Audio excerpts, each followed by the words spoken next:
Ertugrul गाजी 13वीं सदी के वायकाय जनजाति कई कबीला तुर्की की इतिहास से मूल इकाइयों का एक शानदार कहानी है। ईमान, इंसाफ और मोहब्बत की रोशनी से लिखी एक बहादुर जंगबाज की कहानी, जिसने अपने सही कलम और जरूरत से न सिर्फ अपने कबीले बल्कि तमाम इस्लामी दुनिया की तकदीर बदल डाली। बायकाय जनजाति तुर्की के खाना बदोश काय कबीला को एक ऐसे देश की तलाश थी जहां उसके नस्लें बड़े हो और खुशहाल ज़िंदगी गुजारें। अस्सलाम वालेकुम दोस्तों, कृपया करके मेरे चैनल को सब्सक्राइब जरूर कीजिएगा। पिछली किस्त में आपने देखा कि अहमद शहीद हो गया था। इस किस्त के आगाज में हाइमा खातून ने उस्मान को उठाया हुआ था और वो सख्त परेशान थी क्योंकि उस्मान भूख की वजह से रो रहा था। इतने में अर्तुगरुल उस औरत सुगाई खातून के साथ अंदर दाखिल होता है। अर्तुगरुल पूछता है, उस्मान कैसा है वालदा? हाइमा खातून कहती हैं, भूख की वजह से इसका बुरा हाल है बेटा।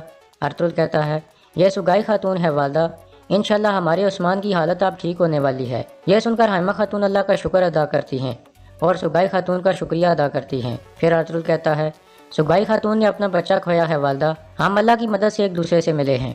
यह सुनकर हाइमा खातून सुगाई खातून से बच्चे का अफसोस करती हैं। उस्मान लगातार रो रहा था। फिर सुगाई खातून उसे उठा लेती है तो उस्मान फ़ौरन खामोश हो जाता है। सुगाई खातून भी बहुत खुश हो जाती है और फिर कहती है, अल्लाह ने इसे कितना खूबसूरत बनाया है, माशाल्लाह, कैसा पुरनूर चेहरा है। फिर वो अल्लाह का शुक्र अदा करते हुए कहती है, या अल्लाह तूने मुझसे मेरा बच्चा ले लिया लेकिन उसका नेमुल बदल अता कर दिया, तेरी हिकमत की कोई याद नहीं। फिर वो अर्तुगरुल को कहती है, अर्तुगरुल साहब, आपने मुझे एक गहरे गड्ढे से निकाला है, इस मुबारक बच्चे की आया बनना मेरे लिए एक बड़ा एजाज़ है। अर्तुगरुल कहता है, शुक्रिया सुगाई खातून। फिर हाइमा खातून और सुगाई खातून दूसरे खेमे में चली जाती हैं ताकि उस्मान को दूध पिलाया जा सके। दूसरी तरफ कारखाने वाली जगह पर बामसी कहता है, अहमद अल्प नहीं आया। तुर्गत कहता है, शायद वो गुनल्ब साहब के साथ घात लगा कर बैठा हो।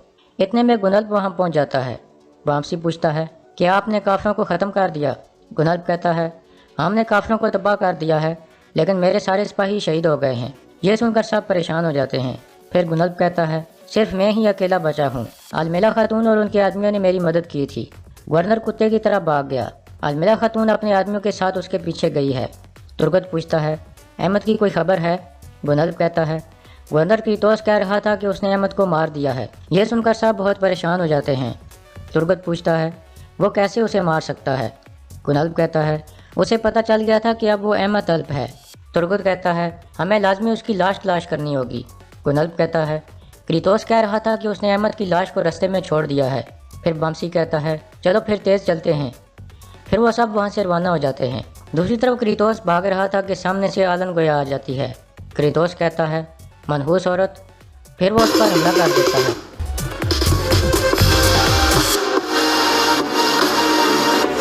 इतने में नयान भी वहाँ आ जाता है। आलन गोया कहती है, नयान, यह गिदड़ तुम्हारे आगे झुकेगा। नयान को देखकर क्रीतोस कहता है, तो तुम नयान हो? गलीज, तुमने मेरे साथ चाल चली। यह कहकर वो हमला कर देता है।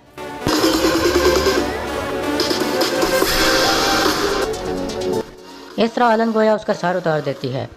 फिर नयान कहता है, मेरे अंदर का नरम दिल भेड़िया जा गया है आलन गोया। मैं अर्तुगरुल के बच्चों को बगैर माँ के बड़ा नहीं होने दे सकता।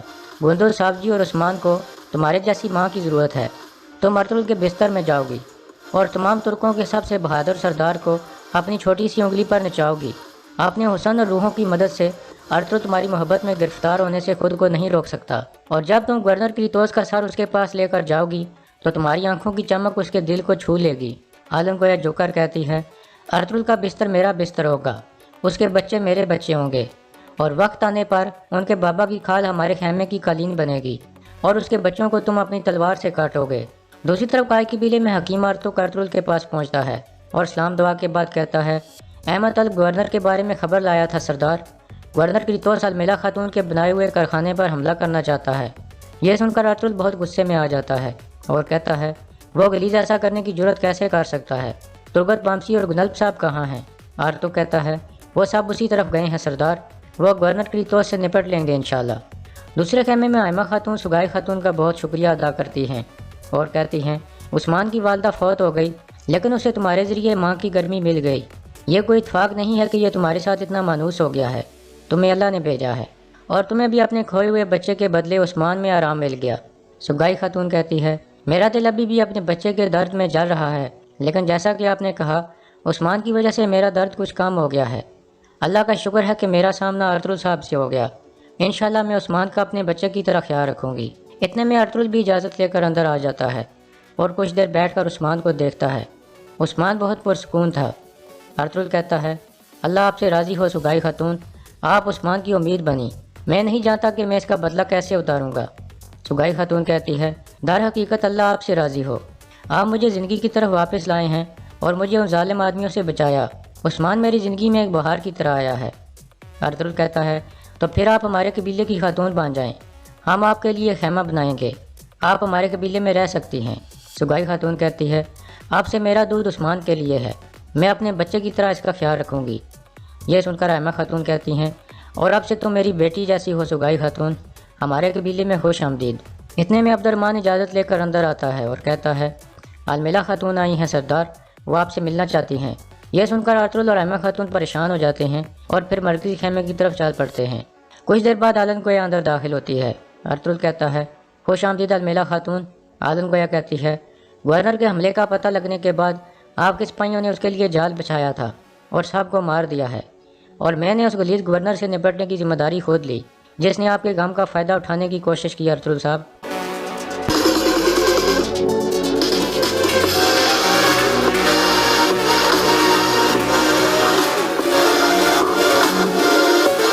फिर आदम गोया कहती है, इसका बदकार सारा आपके कदमों में फेंकने के लायक था। अर्तुल साहब, आपके तमाम सिपाही ठीक हैं, उनकी फ़िक्र मत करें।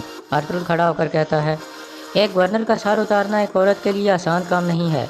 आपने बहुत बहादुरी का मुजाहरा किया है अलमिला खातून, आपने खुद पर हमारा एतमाद और भी गहरा कर दिया है। आदम गोया कहती है, आपसे जो भी हमारे कारोबार और तिजारत पर हमला करने का इरादा करेगा उसको सज़ा मिलेगी। अर्तुल साहब, इतने में गुनल भी वहाँ पहुँच जाता है। अर्तुल कहता है, अलमिला खातून गवर्नर की तोस का सर उतारने में कामयाब हो गई हैं, आप क्या खुशखबरी लाए हो? गुनल कहता है, हम कोई खुशखबरी नहीं लाए सरदार। फिर तुर्गत और बामसी अहमद की लाश उठाए अंदर दाखिल हो जाते हैं।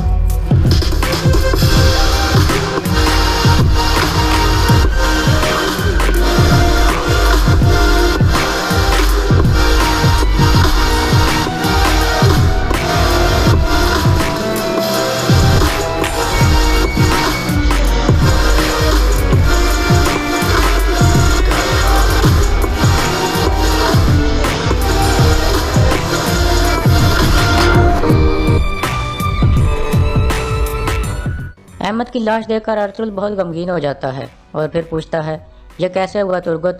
गुनल्ब कहता है, उस कुत्ते गवर्नर की तोस ने इसे मार कर लटका दिया था सरदार। अर्तुल अहमद की तरफ देखकर कहता है, मेरे भाई, तुमने हमारे पाक मकसद के लिए बहुत सी कुर्बानियाँ दी, अब तुम्हें शहादत का रुतबा मिल गया है। मैं तुम्हारी और अपने तमाम शहीदों की रूहों की कसम खाता हूँ कि हम अपने दुश्मनों को काबिल रहम बनाकर दुनिया में खुशहाली लाएंगे और अपने पाक मकसद के लिए आखिरी सांस तक लड़ेंगे। इसके बाद अगला दिन शुरू हो जाता है। कोनिया का मंजर सामने आता है। नयान कोनिया के महल में पहुंच गया था। अमीर तुगान उसे लेकर सुल्तान गयासुद्दीन की तरफ बढ़ रहा था।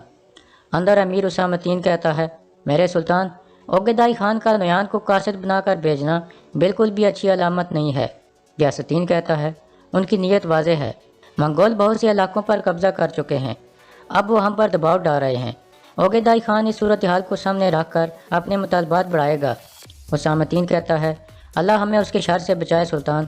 दूसरी तरफ काई कबीले में बामसी सिपाहियों को इकट्ठा करके उन्हें होशियार रहने की तलकीन कर रहा था कि इतने में कबीले का ढोल बजता है और कुछ बिजांतीनी सिपाही कबीले में दाखिल हो जाते हैं।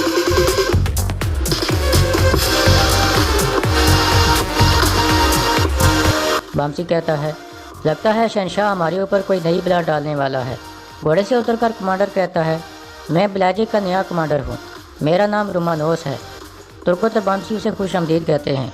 फिर कमांडर कहता है, हमने सुना है कि अर्तुल साहब की बीवी फौत हो गई है, मैं यहाँ अफसोस के लिए और अमन मुज़ाकरात के लिए आया हूँ। बामसी कहता है, कैसा अमन? कमांडर कहता है, शहनशाह ने यह मामला बजाते खुद मुझे सौंपा है, मैं अर्तुल साहब से बात करना चाहूँगा। तुर्गत कहता है, तुम यहाँ रुको, मैं अर्तुल साहब को इतला देता हूँ। यह कहकर तुर्गत अंदर की तरफ चल पड़ता है। दूसरी तरफ कोनिया में नयान सुल्तान गयासुद्दीन के सामने पहुँच जाता है।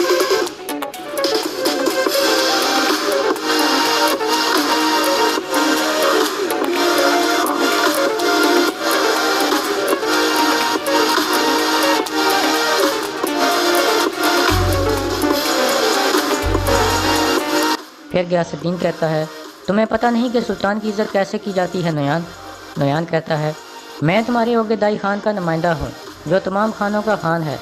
اگر مجھے کسی کی عزت کرنی ہے تو پھر اس شخص کا میرے خان سے بڑا ہونا ضروری ہے، اور مجھے یہاں کوئی اس قابل نظر نہیں آتا۔ غیاث الدین پوچھتا ہے تمہارا عہدیداری خان مجھ سے کیا چاہتا ہے؟ نویان کہتا ہے خان کے مطالبات اس خط میں لکھے ہوئے ہیں۔ غیاث الدین خط کھول کر پڑھنے لگتا ہے اور پھر نویان کی طرف دیکھنے لگتا ہے۔ دوسری طرف گائے قبیلے میں ارطغرل نے عثمان کو اٹھایا ہوا تھا اور اسے پیار کر رہا تھا۔ اتنے میں ترگت اجازت لے کر اندر داخل ہوتا ہے اور کہتا ہے سردار کوئی کمانڈر رومانوس آیا ہے، وہ آپ سے ملنا چاہتا ہے۔ ارطغرل پوچھتا ہے وہ کیا چاہتا ہے؟ ترگت کہتا ہے آپ سے افسوس اور امن مذاکرات کے بارے میں بات کرنا چاہتا ہے۔ اتنے میں عثمان رونے لگتا ہے۔ یہ دیکھ کر ارطغرل کہتا ہے تم اور بامسی اس سے مل کر بات چیت کرو، بعد میں مجھے صورتحال سے آگاہ کر دینا۔